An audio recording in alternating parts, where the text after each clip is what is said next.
ตาอภิวาทน้อมระลึกถึงอย่างพระอรหันตสัมมาสัมพุทธเจ้าผู้แสวงหาซึ่งประโยชน์อันยิ่งใหญ่ขอนอบน้อม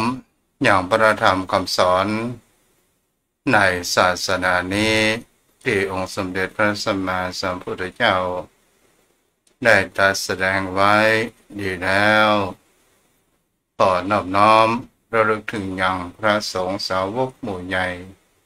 ผู้มีทิฏฐิอันหมดจดและงดงามโดยเสียงกล้าวของข้าพเจ้า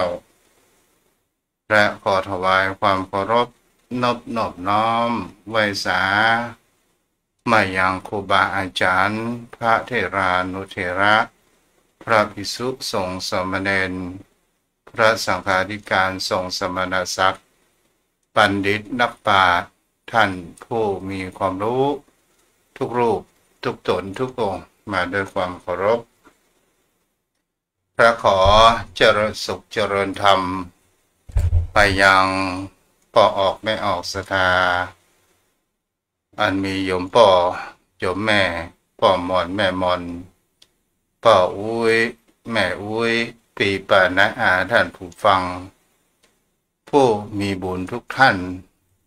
ที่ติดตามรับฟังธรรมะยามบ่ายทางสถานีวิทยุพระพุทธศาสนาและจริยธรรมจังหวัดเชียงใหม่96เมกะเฮิรตซ์โดยการส่งลิงก์สัญญาณไปณอาคารสุเทพสุพรมครุประชาข้างหอพญาเมืองลายใจกลางเมืองเชียงใหม่แล้วส่งจังเจ้าหน้าที่ก็ส่งขึ้นอย่างไม่ขายลักก็คือวัดพระธาตุดอยสุเทพราชวรวิหารวัดพระอารามหลวงโดยความเอื้อเฟื้อของพ่อครูวันลบนามวงพรมรัตนอุปาสกผู้มีจิตใจรักในพระพุทธศาสนาในการเผยแพร่ผู้ปิดทองหลังพระและขอบคุณในความเมตตาธรรมของท่านพระอาจารย์พระมหาประสิทธิ์ประสานทิโกผู้คอยเกาลิงและส่งสัญญาณไปถึง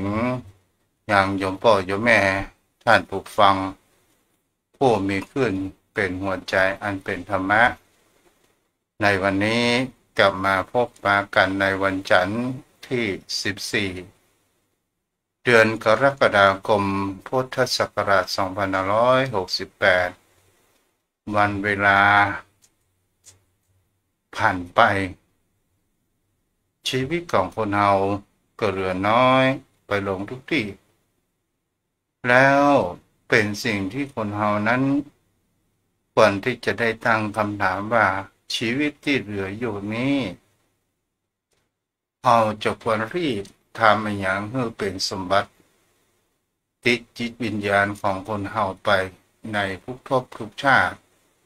ตลอดจนถึงเพื่อที่จะให้พ้นแห่งคำว่าวัฏสงสารก็คือนิพพานศรัทธาญาติโยมทั้งหลายเป็นสิ่งที่บุคคลเหล่านั้นในคำถามเหล่านี้มันก็เป็นสิ่งที่คนเราก็จะต้องตั้งคำถามนั้นได้เราก็อยากจะเป็นคนดีเหมือนกันทุกคนบางครั้งบางคราวสิ่งดีๆที่เราตั้งใจว่าเราจะเป็นคนดีถ้าจิตใจของคนเรานี้บางครั้งบางคราวมันก็โดนพยามารก็คือรูปเสียงกลิ่นรสมาหล่อหลอกเมื่อเรานั้นออกจากนอกทางแล้วอย่างเล่าที่จะทำให้คนเรานั้นมาออกนอกทางในการทำความดีนั่นก็คือสติสัพพัญญะนี้เป็นหลักธรรมที่เรานั้นควรมีแล้วหลักธรรมอย่างที่คนเราควรละก็คือสิ่งที่เป็น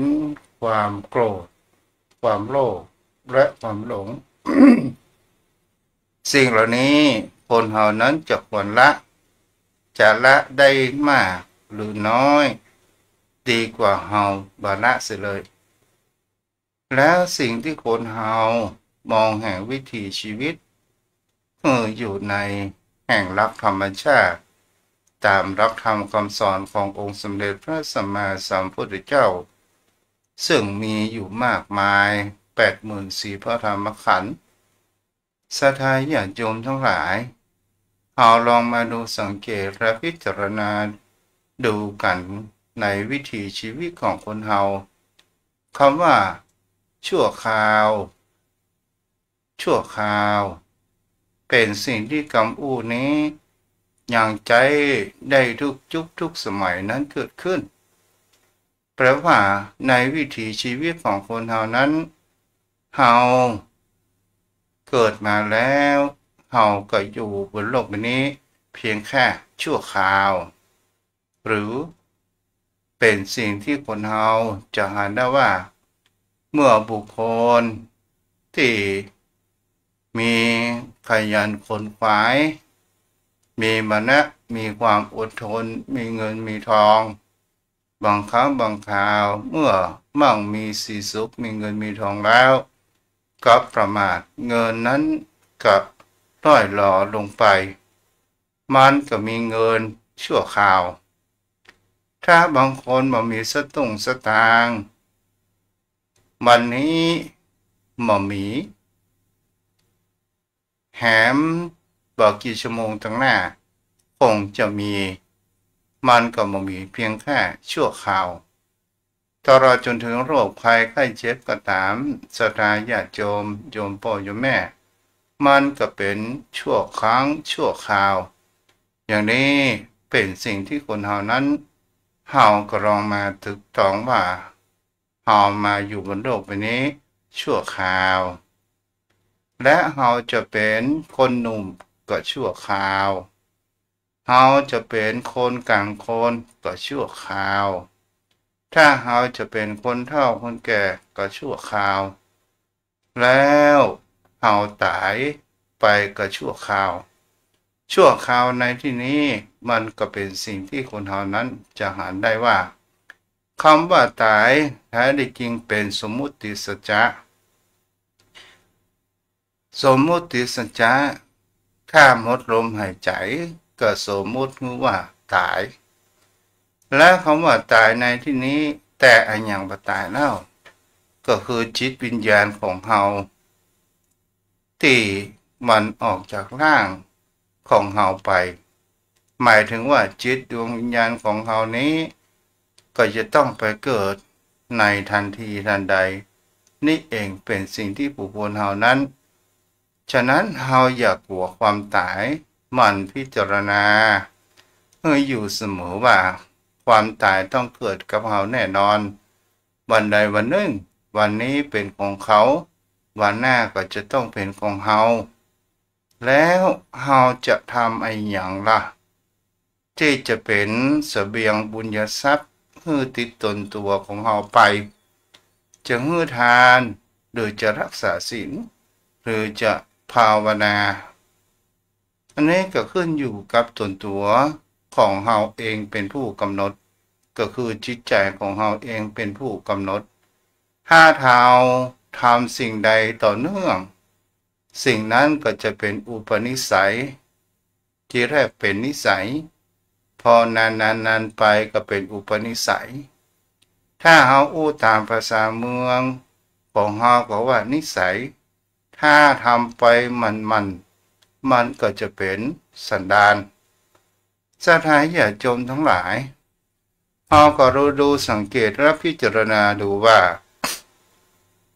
ถ้าเฮาอยู่อย่างบ้านอย่างจองถ้าเฮามีคนข้างบ้านข้างจองที่ถูกลงโป่งใจถูกลงคอกันแล้วก็เป็นสิ่งที่เฮาจะหันถ้าเฮาไปวันแรกเฮาม่วนใจเฮาไปวันที่สองก็ผ่อนคลายวันที่สามเฮาก็มีความสนุกสนาน และมีความใกล้ชิดกันเกิดขึ้นและเราก็มีความเป็นห่วงเป็นใยกันเกิดขึ้นเมื่อผ่านไป3 วัน4 วัน7 วันก็ถามถ้าวันที่8เราบอกไปมันเหมือนว่ามันขาดสิ่งใดสิ่งหนึ่งเหมือนกับเรามาสร้างบุญสร้างกุศล ในวันศีลวันพระหรือเราจะทำบุญใส่บาตรโยมพ่อโยมแม่ท่านผู้ฟังทั้งหลายถ้าเราทำบุญใส่บาตรวันแรกนั้นมันจะมีความเก้อเขินมีความอายสักเล็กสักน้อยแต่คนเรานี่ก็แปลกทำความดีทำไมต้องอายทำความชั่วที่จะอายกลับมาอายอย่างนี้เป็นสิ่งที่บุคคลเรานั้นเกิดลองพิจารณาดูกันว่ามันเป็นสิ่งที่แท้จริงหรือไม่วันนี้สลายแก่โจรทั้งหลายในการดำเนินชีวิตของคนเรานั้นเป็นสิ่งที่คนเรานั้นควรที่จะต้องมีก็คือรักธรรมแห่งคำว่าโพชฌงค์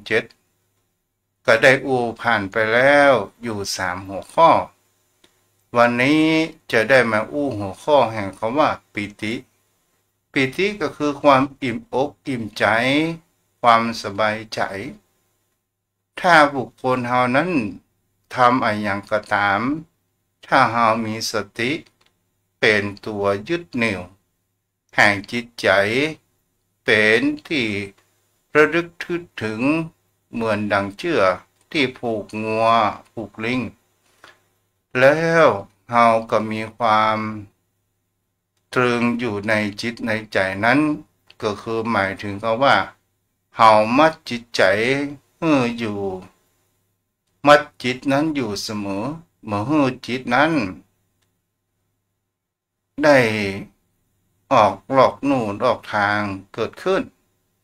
เมื่อเฮามีสติแล้วเฮาสิ่งที่เฮาดำรงชีวิตของคนเฮาอยู่เฮาก็จะต้องเผชิญเจอทุกสิ่งทุกอย่างที่มาทางหูและทางตาจมูกลิ้นกายใจของคนเฮาจะเป็นรูปจะเป็นเสียงอะไรอย่างก็ตามถ้าเฮาหันแล้วเฮาบ่มีธรรมวิจยะเฮาบ่พิจารณาแบบไตร่ตรองถ้าเฮาเป็นคนที่ไตร่ตรองพิจารณาแล้วว่าถ้าเฮาโคตรไปแล้วไอ้อย่างจะเกิดขึ้นพ้องแล้วก็มีคำห้านอยู่ของคำหนึ่งว่าเปิ้นว่าเชื้อแห่งไฟก็คือถ้าทั้งนอกนี่ก็คืออย่างกับไม้แห้งแต่ไฟก็คือไม้ขีดหรือเป็นไฟแช็กศรัทธาญาติโยมทั้งหลายถ้ากองขี้โคกหรือกองไม้แห้งถ้ามันมามีสิ่งที่เป็นอัคคีภัยที่จะมาจุดจะเป็นไฟแช็กก็ตามจะเป็นเทียนก็ตามมันก็ไม่สามารถที่จะเกิดไฟนั้นได้สิ่งที่มันเกิดไฟนั้นได้ก็เพราะว่าคนเฮามีไม้ขีดไฟแช็กตลอดจนถึงสิ่งที่บุคคลเฮานั้นได้กระทำและเฮาจะเห็นได้ว่าเฮาก็สามารถที่จะเผาขี้โคหรือเผาไม้ตอกเหล่านั้นได้เมื่อเฮาเผาขี้โคตอนแรกๆนั้นมันก็ยังบ่ลุกลามมันก็ขึ้นมาไม่เพียงแค่เล็กน้อยถ้าเฮาอยากจะให้มันไม่เบยเฮาก็ใส่เชื้อเพลิงจะเป็นเอาขี้ผึ้งโยนเข้าไปตัวกาหรือเฮาจะเอาน้ำมันราดนี่ก็เป็นสิ่งที่บุคคลเฮานั้นหันได้แต่เชื้อเพลิงทางด้านจิตใจภายในของคนเฮานี้แหละมันคืออย่างราศรัทธาญาติโยมทั้งหลายมันก็คือไฟ3 กองนั่นก็คือราคะโทสะและโมหะราคะก็คือความกำหนัดความกำหนัดเกิดมาผ่านมาทางไหนตา หูนี่ก็เป็นสิ่งความสัมผัสตาหูจมูกลิ้นกายใจความกำหนัดนี้ก็คือหมายถึงไปเจ้าเขาว่าเพียงแค่เพศอย่างเดียวแม้วัตถุสิ่งของต่างๆนานาที่ผ่านเข้ามาทางประสาททั้งห้าของคนเฮาเมื่อจิตใจคนเฮาเกิดมีความกำหนัดแล้วอยากจะได้ก็เกิดแห่งความว่าความหลงอยากจะได้อยากจะมีอยากจะเป็นต่างๆนานาเมื่อมันมีเงินเราก็จะต้องไปเสาะเงินไปยืมคนอื่นหรือว่าไปเชื่อทางธนาคารแล้วเราก็เอาเป็นเงินกู้เราออกมาซื้อสิ่งของเรานั้นเกิดขึ้นแต่ถ้าว่ามีคนที่มาอู้บ่ข้องหูคาดว่าเอามาที่หยังบ่มีประโยชน์จะเป็นหนี้เป็นสินเปิ้นกาเมื่อเราได้ยินเราคำที่มาคัดใจของเราแล้วเราจะเกิดแห่งคำว่าความขี้โคตรหรือว่าความโกรธหรือว่าโทสะเกิดขึ้นนี่ก็อุปมาได้ฟังว่าเชื้อเพลิงก็คือสิ่งที่อยู่ในจิตใจของบุคคลเฮาเชื้อเพลิงที่มันก่อให้เกิดแห่งไฟก็คือไม้ขีดไฟกิเลสก็เหมือนไม้ขีดไฟแล้วความปรารถนาแห่งจิตใจก็คือเหมือนดั่งเชื้อเพลิงแต่ถ้าว่าเชื้อเพลิงนั้นมันบ่มีไม้ขีดไฟก็บ่สามารถที่จะจุดได้หรือมีแต่มันเปียกมันก็บ่สามารถที่จะติดไฟได้นี่โยมพ่อโยมแม่เงินฟังได้ในเพื่อความต่อเนื่องก็คือมีธรรมะวิจยะธรรมะวิจัยถ้าเฮามันพิจารณาว่าสิ่งเหตุผลโกรธความโกรธแล้วมันจะทำประโยชน์อย่างได้ป้องแล้วความโลภเฮาประโยชน์อย่างมันจะเกิดขึ้นพ้องความหลงไหลถ้าเฮาบ่มีธรรมวิจยะเฮาอาจจะทำให้เฮานั้นเกิดแห่งความพลั้งพลาดได้หลายสิ่งหลายอย่างเกิดขึ้นถ้าเฮามีธรรมวิจยะธรรมสิ่งที่เปิ้นเฮาว่าพิจารณาเพื่ออย่างถี่ถ้วนก่อนที่เฮาจะลงมือทำเมื่อเฮาพิจารณาอย่างถี่ถ้วนว่ามันจะเกิดประโยชน์อะไรหยังสิ่งที่มันเกิดประโยชน์เฮาก็จะต้องมีธรรมแห่งคำว่าวิริยะก็คือความภาคเพียรศรัทธาญาติโยมทั้งหลายถ้าเฮาหูว่าคนเฮานั้นอยากจะได้ความสุขอยากจะไปนิพพานแต่ได้แต่แต่ไม่ได้ลงมือปฏิบัติอยากจะได้ความสงบแห่งจิตใจรู้ว่าการทำสงบแห่งจิตใจนั้นก็คือการที่เฮาไหว้พระสวดมนต์ทำจิตเป็นสมาธิความสงบแห่งจิตใจถึงจะเกิดขึ้นแต่เฮาก็หูแต่เฮาบ่กระทำและเฮาประพฤติปฏิบัติก็เหมือนกับบุคคลที่ขี้ลมแต่บ่ได้กระทำมันก็บ่เกิดประโยชน์ใดๆทั้งสิ้นถ้าเฮามีธรรมะวิริยะข้อนี้แล้วก็ก่อให้เกิดแห่งความภาคเพียรและจะนำไปสู่แห่งความสำเร็จเกิดขึ้นทางคำเขาว่าฝั่งแห่งพระอริยบุคคลอันมีพระอรหันตผลมีนิพพานเป็นที่ตั้งถ้าเรา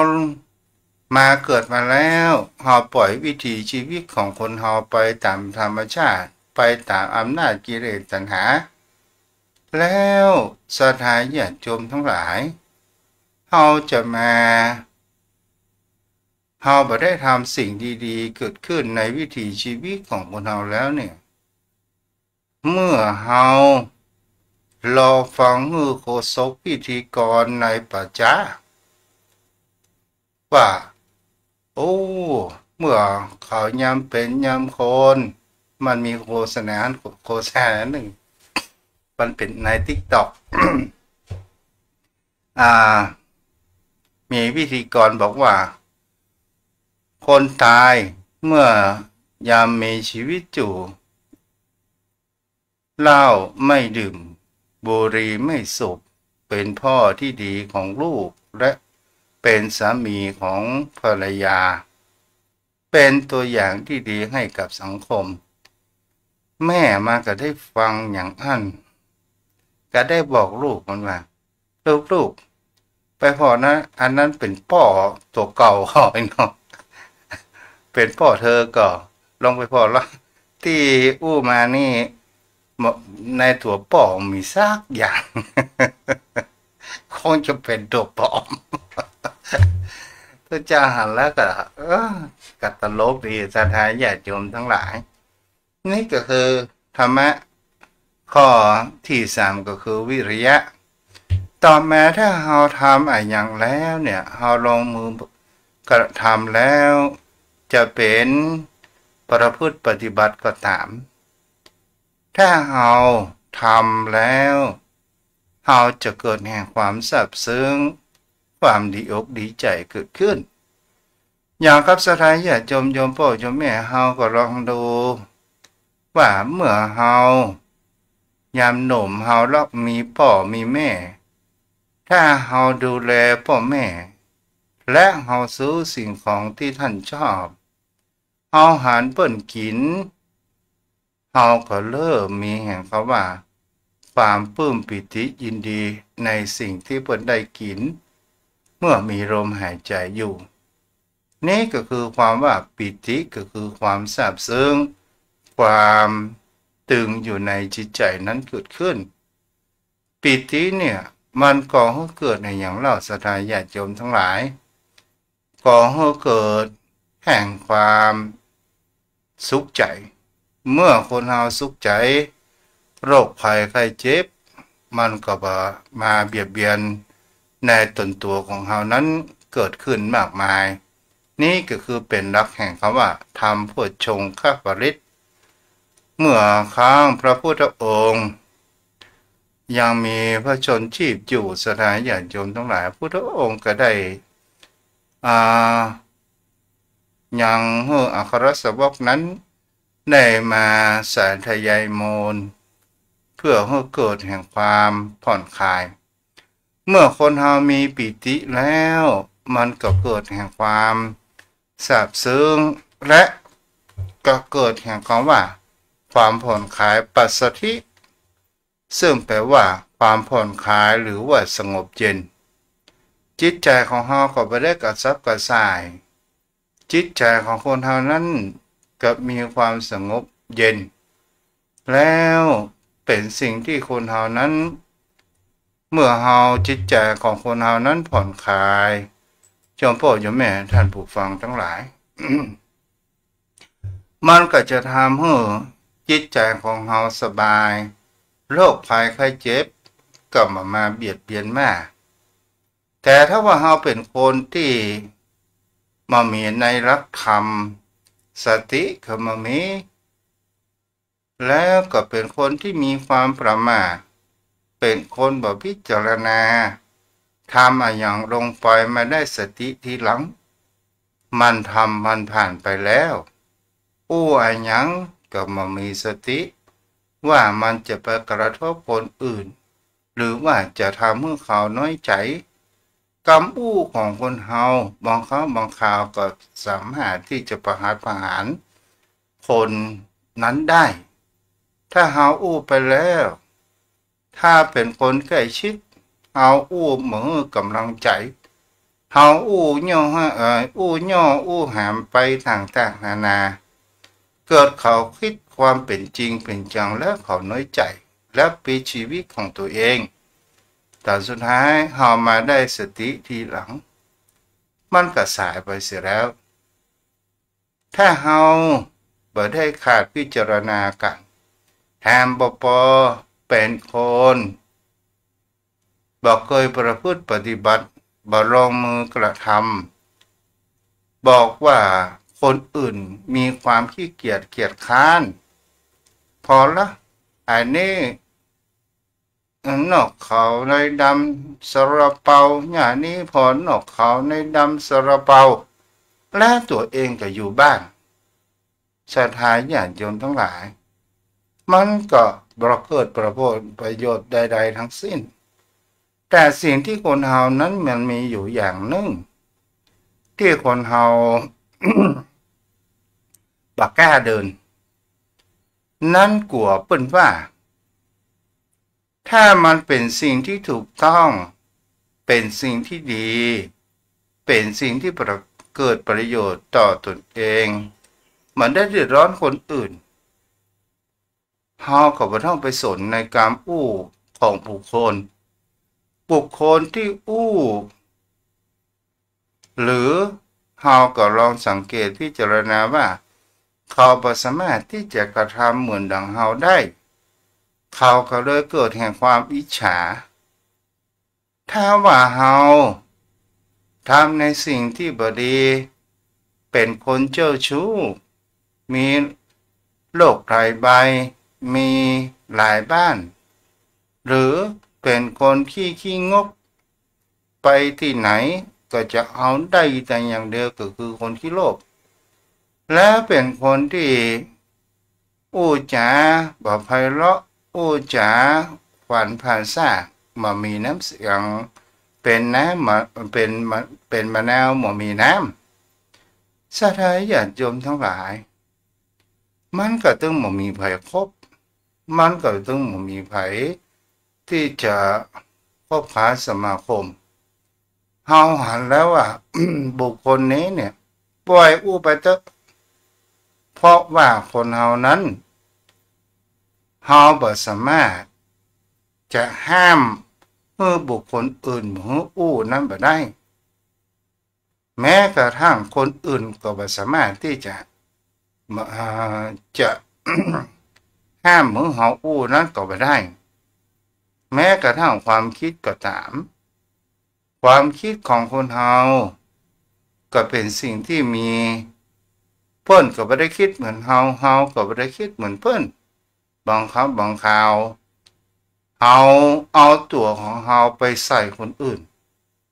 มันยังบ่อู้หยังอี้อ้าวแล้วท่านเป็นเขาไง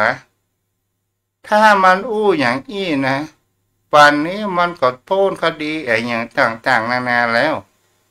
มันก็คงถ้ามันอู้อย่างอี้มันคงจะบ่โดนรังแกบ่โดนบุบหูตีตาอ้าว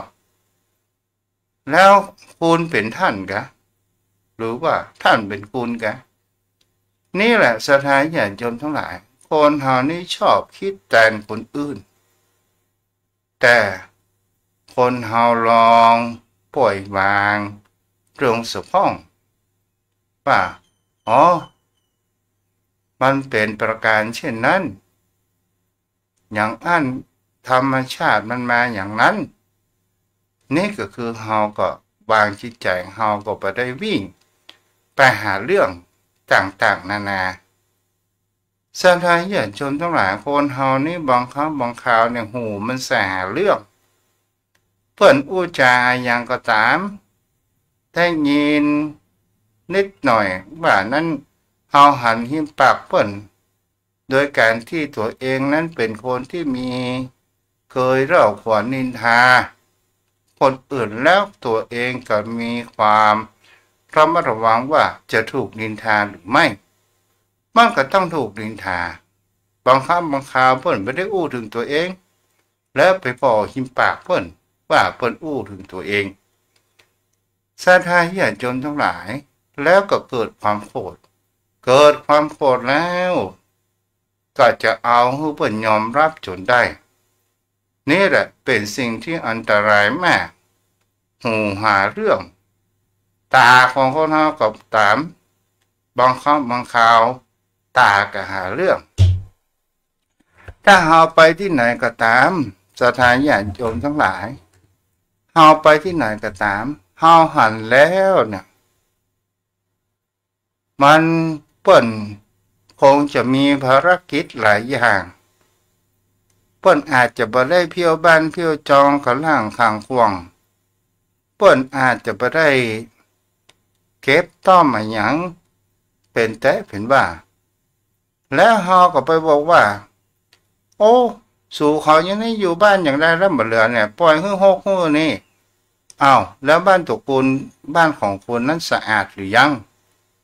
นี่แหละบางครั้งบางคราวคนเฮา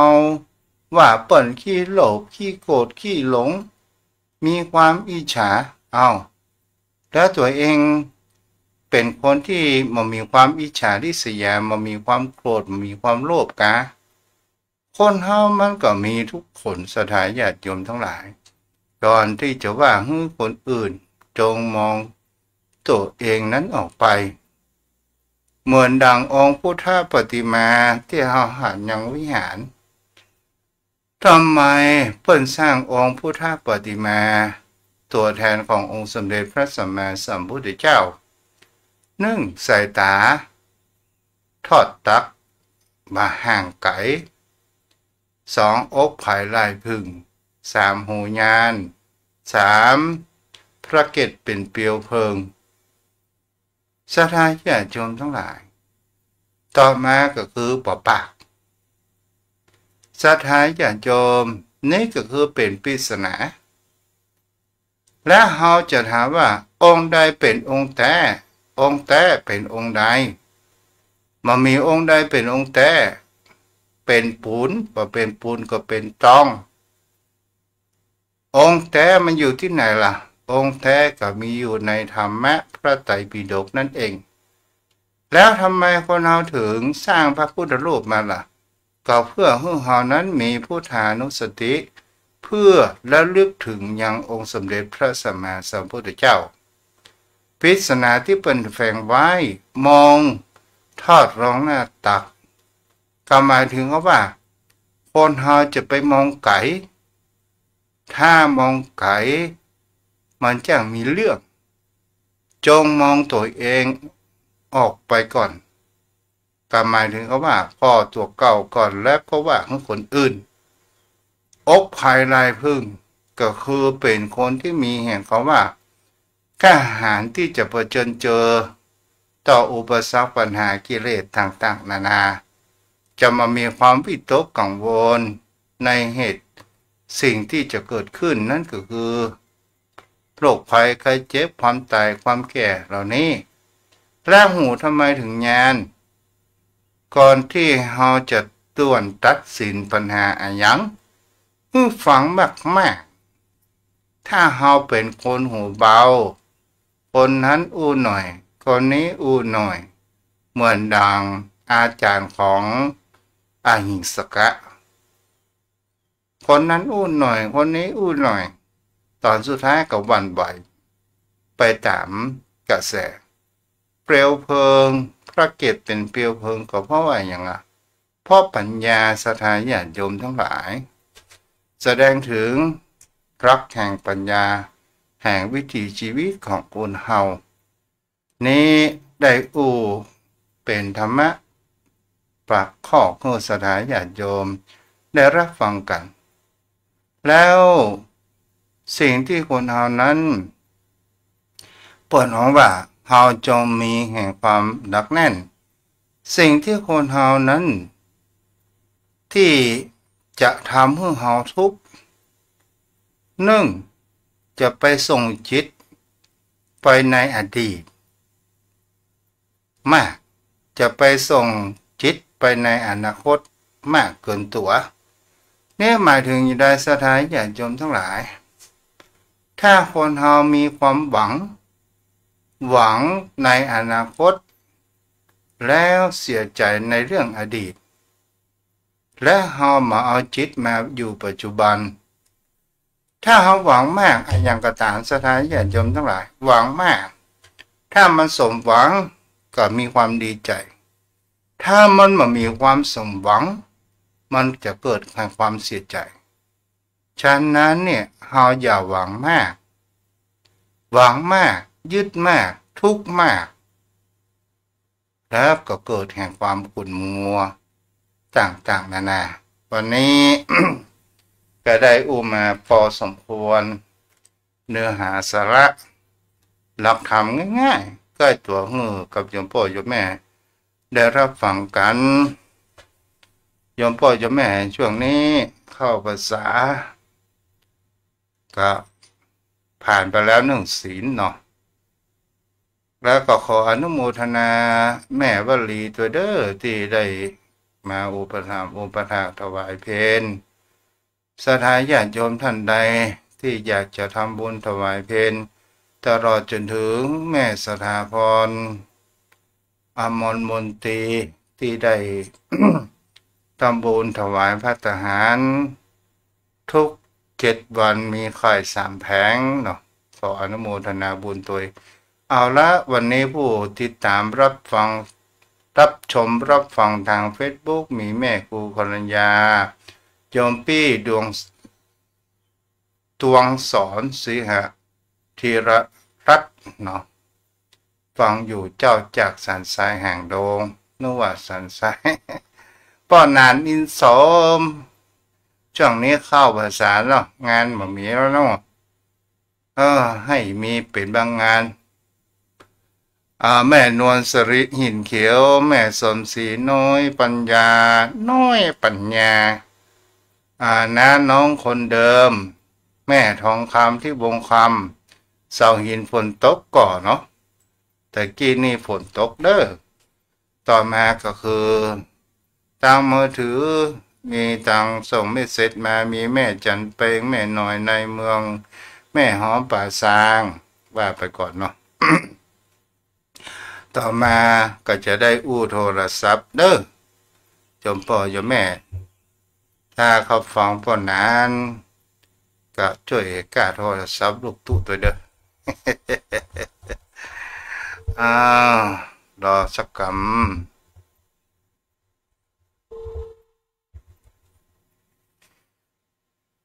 ช่วงนี้เนี่ยมันเป็นช่วงฝนเนาะเรามาระวังเรื่องยุงลายเด้อโยมพ่อโยมแม่กราบแต่ไตรเวสาเมตตาบารมีธรรมท่านพระคุณเจ้าด้วยความเคารพสูงยิ่งครับกราบไว้ครับวันนี้เป็นจะได้พ้องท่านพระคุณเจ้าว่าธรรมะที่ท่านเจ้าอธิบายมันเป็นยาปากข้อแต่ว่าถ้าได้ประพฤติปฏิบัติตามสติกำลังมันก็ได้มักได้ผลได้ประโยชน์สดที่ผมเนอท่านเจ้าเนอทำเมื่อได้พ้นจากทุกข์ได้นะครับธรรมของพระพุทธเจ้าทุกบททุกข้อนะมันบ่เป็นที่กว้างสักอันนะท่านพระคุณเจ้าน้อมพึงน้อมนำมาเข้ามาใส่ตนปฏิบัติได้ทุกประอย่างทุกประการครับท่านเจ้าครับเจ้ามีพ่อหนานมีอะไรเพิ่มพ้องฮะที่จะสนทนาผู้กับเจ้าตั้งหัวข้อเด็ดธรรมะที่ท่านเจ้าอธิบายไปเขาจะส่วนใหญ่ของพ่อหนานนี่เขาจะเน้นศาสนาพิธีเนาะครับไว้สาครับได้ครับท่านพระคุณเจ้าก็มันญาติธรรมเขาก็ได้ศึกษาไปด้วยกันได้ประพฤติปฏิบัติไปด้วยกันนะครับฟังไปด้วยกันเรียนรู้ไปด้วยกันนะครับท่านเจ้าครับศาสนาพิธีเนี่ยมันมีความจำเป็นมากน้อยขนาดไหนเพราะนั้นต้องแยกกันครับแก่นเนื้อแท้แก่นสารของรับคำสอนแต่ว่ามันทำเพื่อเกิดความศรัทธาเป็นเบื้องต้นมันเป็นประกอบมาได้ท่านพระคุณเจ้าบางท่านเพื่ออาจจะเปรียบเทียบว่ามันเป็นเปลือกไม้คือศาสนาพิธีพิธีกรรมมันก็เหมือนกับผีมันเนื้อแท้แก่นสารมันก็อยู่ดังในเพื่อเปรียบเทียบแต่ว่ามันเป็นคนละอย่างท่านพระคุณเจ้ามันคือเรามีความศรัทธาเป็นเบื้องต้นที่เราจะได้เข้าสู่เนื้อแท้แก่นสารเพราะว่าสติปัญญาของแต่ละท่านแต่ละคนเนี่ยมันแบบเสมอกันมันน้อยนักสูงต่ำมาเท่ากันถ้าเราจะเอาเนื้อแท้แก่นสารมาเดี๋ยวมันก็มืนตึกมันก็เข้าไปถึงท่านเจ้าครับเจ้าแล้วอย่างเขาว่าใส่ขันแก้วทั้ง3เนี่ยต้องรอพ่อใจหรือว่ารอพ่ออาจารย์มาก่อนกะว่าอย่างไร โอ้หาได้เป็นเช่นนั้นเก้ากับผมขออธิบายว่าประเพณีวัฒนธรรมบ้านใดเมืองใดเพิ่นอยากจะใดก็ปฏิบัติตามนั้นที่ว่าพอใจใส่ก่อนนั้นเพราะเพิ่นเกียรติแต่ถ้าพอใจบอกมาเขาก็ใส่ได้เลยไผมาก่อนก็ใส่ก่อนไผมาไม่ล่าไม่ลูนก็ว่ากันไปตามนั้นบ่ต้องรอพอใจยิ่งสมัยปัจจุบันนี้ท่านพระคุณเจ้าพอใจไปวัดนะครับ100 คนมันจะคน100 คนนะครับไม่มีพ่อจายยังบ่ถึง10เลยนอกนั้นเป็นแม่ยิงโมแต่ท่านพระคุณเจ้าพ่อจายหายไปจะนักเอาจะหันว่าแต่ก่อนนี้ห้ามอุ้มบาตรไม่ยิงบ่สมควรที่อุ้มพระเจ้าก็บ่สมควรที่อุ้มเก้าก็ผมว่าพระเจ้าอุ้มได้เพราะว่ามันเป็นสิ่งที่เราเคารพสักการะบูชาเป็นทำให้เราเกิดความศรัทธาให้ได้สติอนุสติอันเอาไม่ยิงอุ้มได้ปัดกวาดทำความสะอาดได้ยังบาตรตะกอนคงจะเป็นเช่นนั้นแต่บัดเดียวมันหมุนวิภัยอยากไปวัดนะครับพระคุณเจ้าโยกขันโตกที่ต้องโยกขันพระเจ้าโยกขันปูจาโยกขันตุเจ้าพระสงฆ์องค์เจ้าแล้วก็โยกปูจาก็ใจให้มีคนบางคนมีเพื่อขอผู้กะนาโมอุ้ยลูกบ่ไหวแล้วก็ไม่ยิงเดี๋ยวนี้ถามว่าผู้สูงอายุมีก็มีเป็นผู้สูงอายุในทะเบียนบ้านใช่ไว้เป็นเช่นนั้นครับท่านเจ้าครับเจ้าเนาะต่อมาก็คือสิ่งที่จะถามต่อไปเพราะนั้นอยากเอาว่าคำว่าจุดธูปเทียนบูชาพระรัตนตรัยในและการกระทำมันตรงกันข้ามในสิ่งเหล่านี้เนี่ยบางคนก็เลยมาเอาตามคำอู้ของหลายบัณฑิตก็เลยบอกว่าจุดเทียนธูปบูชาพระรัตนตรัยเพราะน่ะอ่านว่าได้ถูกอ่ะพระเจ้าครับท่านพระคุณเจ้าคำพูดนั้นนะจะพูดว่าจุดธูปเทียนบูชาพระรัตนตรัยคือเจ็ดหรือจุดเทียนธูปก็ได้แต่ในบาลีมันเป็นทีปะภูปะภูผาวลานี่มาเอาทีปะขึ้นก่อนทีปะแล้วก็ทูปะก็คือเทียนแล้วก็ธูปแต่ว่าในแนวทางปฏิบัตินะเราก็ต้องจุดเทียนก่อนเล่มซ้ายจุดเทียนซึ่งพระธรรมขององค์สมเด็จพระสัมมาสัมพุทธเจ้าอันนี้หมายถึงซ้ายมือเราครับไม่ใช่ซ้ายมือพระเจ้าเล่มขวาคือพระวินัยขององค์สมเด็จพระสัมมาสัมพุทธเจ้าจุดธูป3 ดอกเพื่อบูชาซึ่งพระบริสุทธิคุณพระปัญญาธิคุณพระมหากรุณาธิคุณขององค์สมเด็จพระสัมมาสัมพุทธเจ้ามันเป็นเมื่อเราได้สติเราได้รู้ความหมายมันเป็นด้านศาสนาพิธีแต่มันฝังลึกเป็นปริศนาธรรมเพื่อเราได้รู้ความ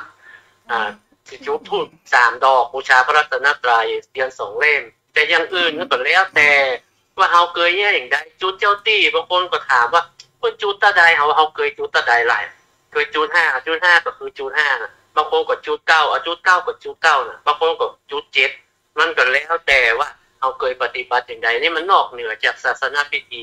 ท่านเจ้าครับเจ้าแล้วถ้าเฮาอู้ต่อไปอย่างก็เขาว่าเป็นโบราณอาจารย์ที่อู้กันมา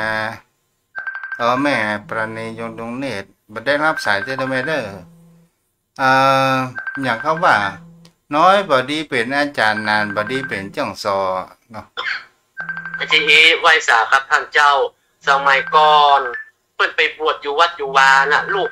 มีนักมีหลายบางทีมีเป็น5เป็น6ก็ไปบวชอยู่วัดดังนั้นบุคลากรเมื่อสิออกมาท่านน้อยนะมันก็เป็นเน้นสิออกมาก็เป็นน้อยถ้าเป็นตู้ก็เป็นนานถ้าเป็นเจ้าวาดอดีตเจ้าวาดถ้าสิออกมาก็เป็นนานหลวงคำว่านานเนี่ยมันมีความรู้นักเหลือสามเณรเจ้าเพื่อนได้เข้าโบสถ์เพื่อนได้เรียนอยู่วัดมาเมินก็เลยว่าท่านเนนท่านน้อยนะสิจังเนนแล้วมาเป็นอาจารย์ความรู้อาจจะบันแน่นบางทีเพื่อนถามอย่างก็ตอบมาได้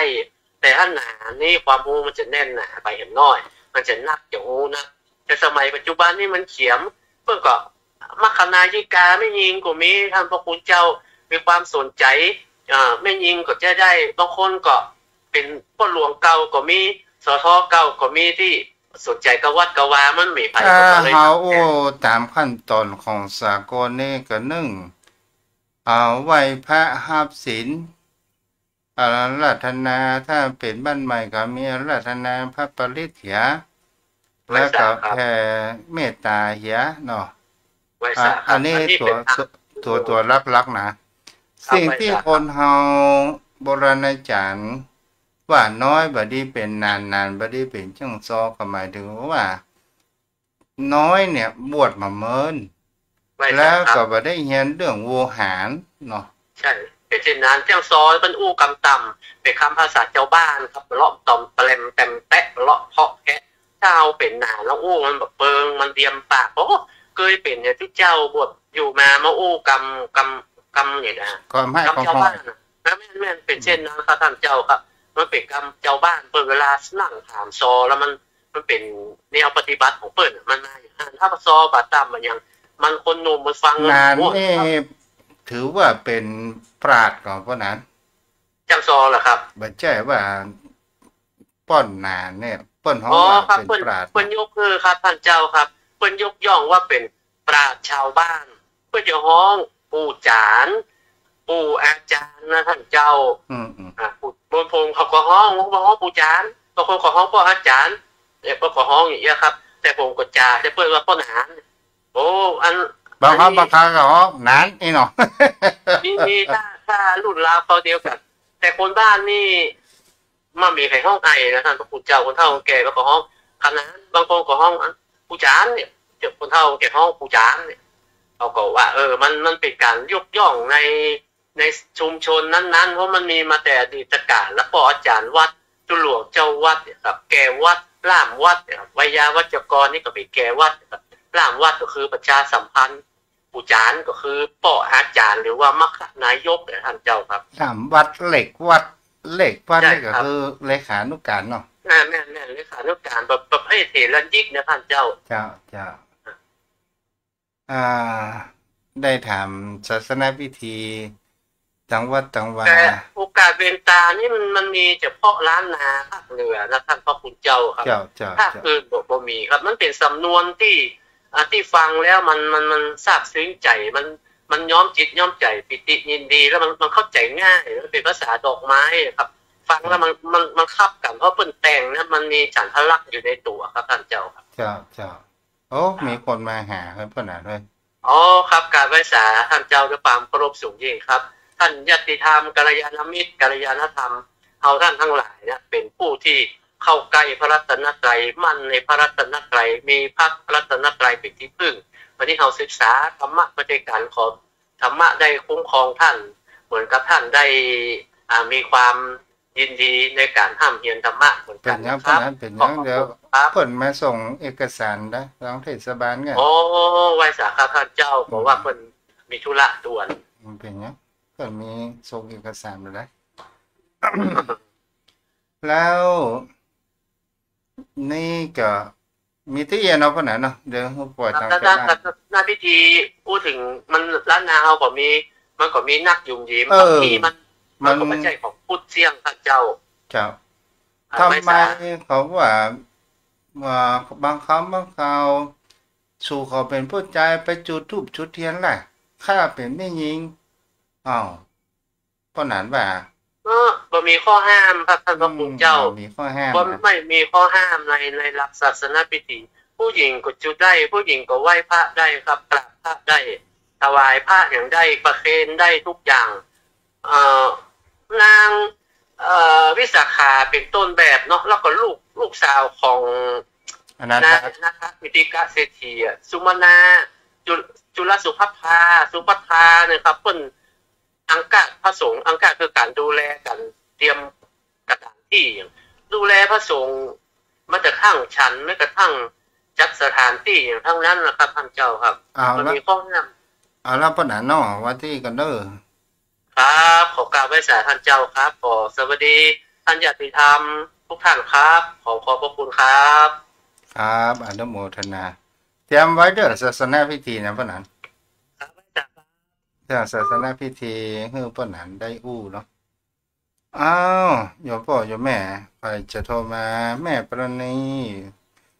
อยู่ตรงนี้เนาะเดี๋ยวจะโทรไปหาใครจะโทรมาก็โทรมาได้เด้อ0631639950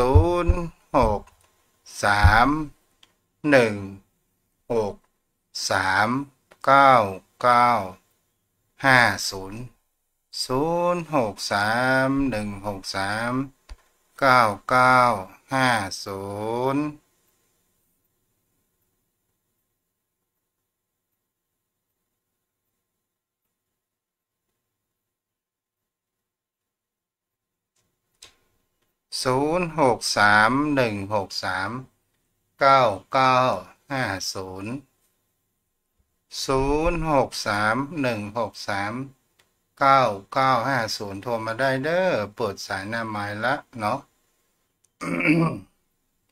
กันเดียวกับแดดกันเดียวกับฝนตกกันเดียวกับมืดครึ้มมันเป็นเรื่องของธรรมชาติเราจะไปจมไปแจ้งไปด่าเด้อสถาญาติโยมทั้งหลายมันมาดีนะแจ้ง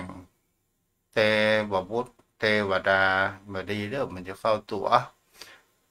0631639950สถาญาติโยมทั้งหลายก็ ในเมื่อมันมีไผโทรมาเจริญพรแม่นวลสิริเจ้าพรรษาเจ้าท่านพระครูเจ้าแม่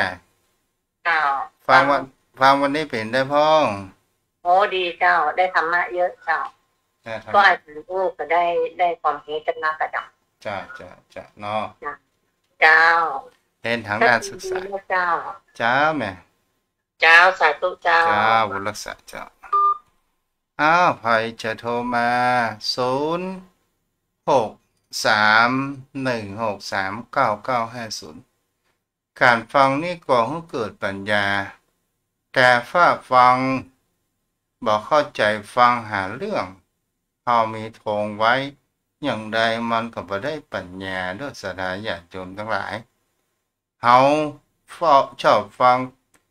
การบุคคลเปิ่นสรรเสริญเอาไปชอบมุ่งฝ่ายมานินทามันเป็นไปได้ยากมันก็มีทั้งสรรเสริญและนินทาเพราะว่ามันเป็นโลกธรรมของบนโลกใบนี้เนาะแม้กระทั่งพระสงฆ์องค์พระเจ้าแม้กระทั่งองค์พุทธปฏิมาตัวแทนพระพุทธเจ้าแต่เนาะอย่างนี้เลยเจริญพรโยมแม่รู้ดีมากเ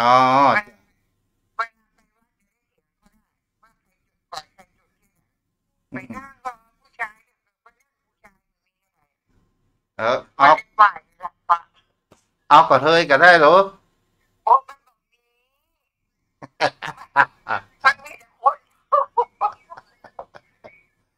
จ้าบุญรักษาแม่เรือนอินทจักรเนาะโทรมาได้แม่โทรเข้ามาเด้อเวลาเหลือเบอค้างแหม5 นาที0631639950ชมพ่อโยมแม่ท่านผู้ฟังพรรษานี้เนี่ยทูตเจ้าว่าจะทำบุญกฐินสามัคคีเพื่อหาทุนทรัพย์ดันนี่เป็นนะซื้อที่ดินมันสำเร็จเนาะก็เจ้าพ่อเจ้าแม่ก็เตรียมไว้เด้อ0631639950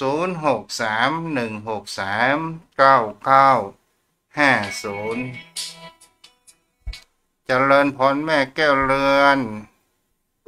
แก้วเจ้าแม่เรือนแก้วลงไป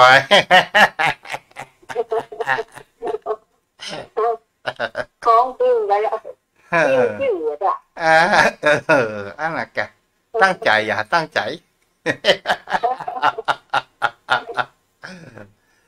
เจ้าแม่สบายดีเนาะแม่สบายดีเจ้าครับฟังอยู่เจ้าบุญรักษาแม่เจ้าบุญรักษาได้แม่เดือนแก้วเนาะใครจะโทรมาแหมผลเล็กคนน้อย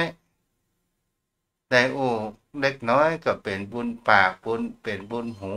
เนาะได้หูได้หันก็เป็นบุญตา0631639950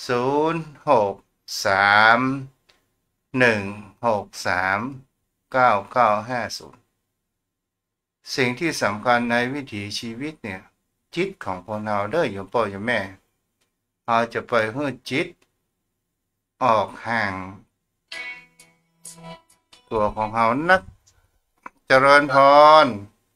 ไหว้ศาลเจ้าท่านพ่อปู่ยังไม่ฟังอยู่เนอะเจ้าแม่ล่ามก็หาใครนี่อันอีแม่จันทร์สีดวงแสงบ้านสันภาษาหันแก้วเจ้าบ้านสันภาษาหันแก้วเป็นกำลังใจให้ท่านนะเจ้าทางต้องฝนตกป่ะแม่เมื่อตกเจ้ามีกระแดดเจ้าใช่ตกกว่าน้อยเดียวเจ้าตะกี้นี่ตกมักจุ่มมักไอดินขึ้นหอนอวมเนี่ยนะลีกับน้องจุ่มเย็นดีเนาะมันอวมนะกะเจ้า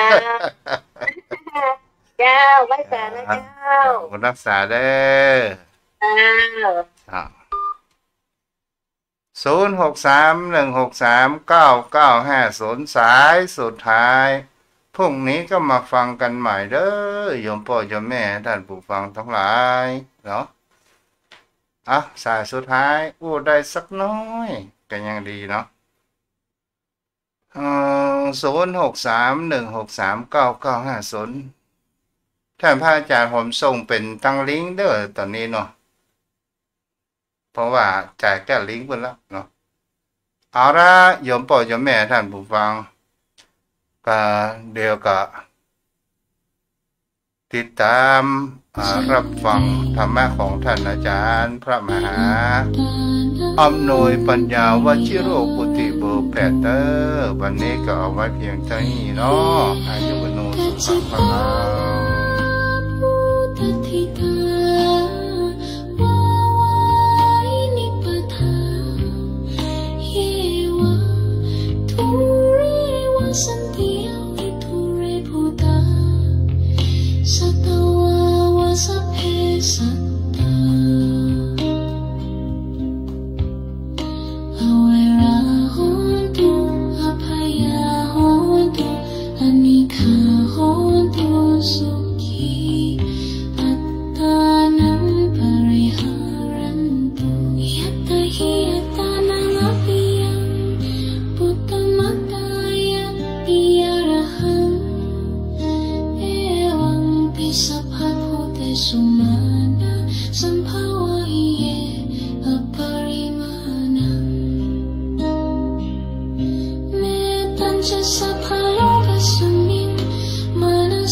สัพเพ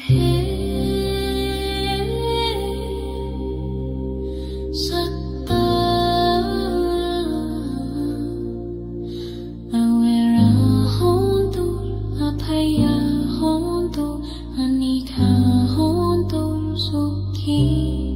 อัตตานังปริหารันตุสัพเพสัตตา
Satta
เป็นคนดักทำร้ายนะชาวบ้านมองว่าเจ้าหน้าที่หากปล่อยปละละเลยไว้แบบนี้นะมันจะเป็นปัญหาลุกลามกลายเป็นเหตุทำร้ายร่างกายกันจนเกิดการสูญเสียขึ้นได้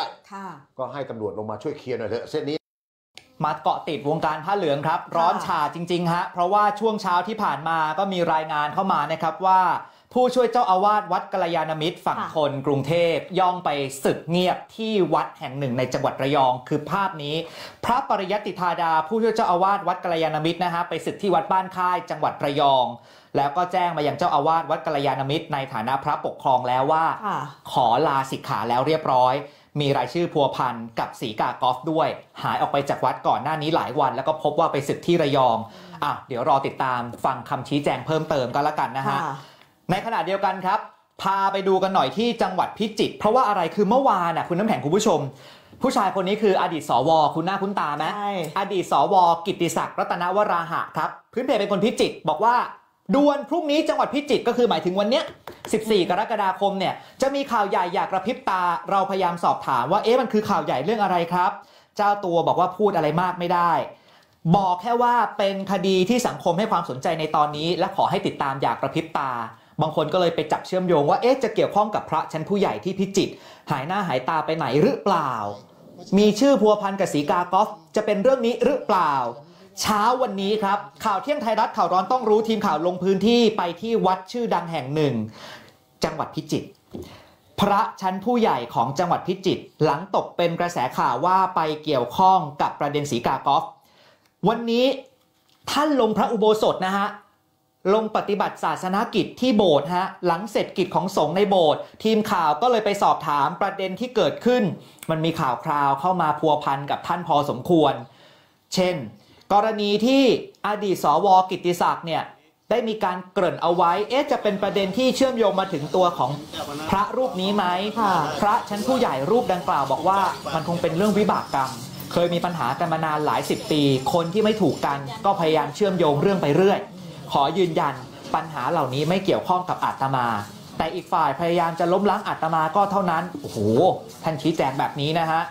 และถามต่อไปว่ากับเรื่องราวกระแสข่าวว่าพัวพันศรีกากอล์ฟท่านจะชี้แจงเรื่องนี้ไหมจะต้องไปชี้แจงกับหน่วยงานมหาเถรสมาคมอะไรหรือเปล่าหรือพระชั้นปกครองหรือเปล่าพระชั้นผู้ใหญ่รูปดังกล่าวบอกว่าตรงนี้ก็ต้องรอเจ้าคณะผู้ปกครองจะเรียกให้ไปพบเมื่อไหร่ยืนยันพร้อมชี้แจงทุกอย่างเป็นไปตามกระบวนการทีมข่าวของเราสอบถามถึงประเด็นศรีกากอล์ฟว่าเคยมาทำบุญที่วัดไหมพระรูปนี้บอกว่า ก็เป็นเพียงคนที่มาทำบุญน่ะคุณโยมแต่อาตมาไม่ได้รู้จักเป็นการส่วนตัวเพราะอาตมาโอ้ยวันหนึ่งพบคนเป็นพันเป็นหมื่นน่ะลองฟังท่านชี้แจงตอบคำถามเรื่องราวที่เกิดขึ้นครับกิติศักดิ์ออกมาพูดนะคะท่านมันเป็นกรณีมันเกี่ยวข้องเขาผูกใจเจ็บตั้งแต่10 ปีแล้วมันเป็นวิบากกรรมของเขากับอาตมามั้งเชื่อมโยงเช่นนี้ไปก็ผูกไปเรื่อยคนหาเรื่องมันก็หาไปเรื่อยเนาะเรื่องไม่เกี่ยวข้องอาตมาอาตมาเป็นเจ้าคณะผู้ปกครองเขาลบอาตมาได้มันก็ถือว่าเขาผูกใจในความที่จะลบอาตมาได้ยืนยันพร้อมมีหลักฐานพร้อมใช่ไหมคะท่านไม่มีหลักฐานอะไรพร้อมชี้แจงจะพร้อมจะชี้แจงใช่ไหมคะที่ส่วนสิทธิ์เขาเคยมาทำบุญที่วัดไหมคะแล้วก็มาทำทั่วไปนะเขาจะเป็นนักบุญคนหนึ่งนะแต่ว่าไม่รู้หรอกมาพบคนเป็นไม่หยุดคนตอบคำถามชี้แจงเสร็จเรียบร้อยท่านก็ขึ้นรถนะฮะเห็นว่ามีกิจที่จะต้องไปประชุมต่อในจังหวัดอันนี้ก็คือความเคลื่อนไหวล่าสุดวันนี้กับพระชั้นผู้ใหญ่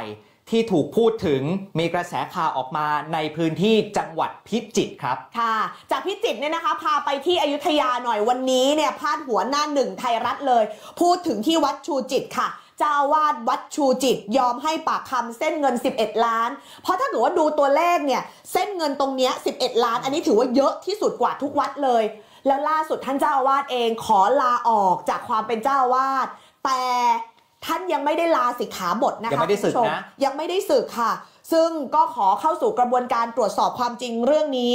โดยท่านเจ้าอาวาสวัดชูจิตธรรมารามพระอารามหลวงที่วังน้อยจังหวัดพระนครศรีอยุธยาเนี่ยนะคะพระเทพพัชราพรแล้วก็เป็นที่ปรึกษาเจ้าคณะภาค1 2 3ก็ได้ทำหนังสือถึงพระราชวชิรสารสุธีเจ้าคณะจังหวัดพระนครศรีอยุธยาเพื่อขอลาออกจากการเป็นเจ้าอาวาสวัดชูจิตค่ะในเอกสารเนี่ยระบุเอาไว้บอกว่าเนื่องจากได้ตกเป็นข่าวด้านลบทางสื่อสารมวลชนทำให้เกิดความเสื่อมเสียต่อวัดและหมู่คณะสงฆ์ดังนั้นจึงขอลาออกจากการเป็นเจ้าอาวาสวัดชูจิตเพื่อเข้าสู่กระบวนการตรวจสอบความจริงต่อไปตั้งแต่13 กรกฎาคมเป็นต้นไปก็คือตั้งแต่เมื่อวานนี้ขณะเดียวกันค่ะทางด้านพระราชวชิรสารสุธีเจ้าคณะจังหวัดพระนครศรีอยุธยาฝ่ายธรรมยุทธ์เนี่ยก็มีการออกคำสั่งแต่งตั้ง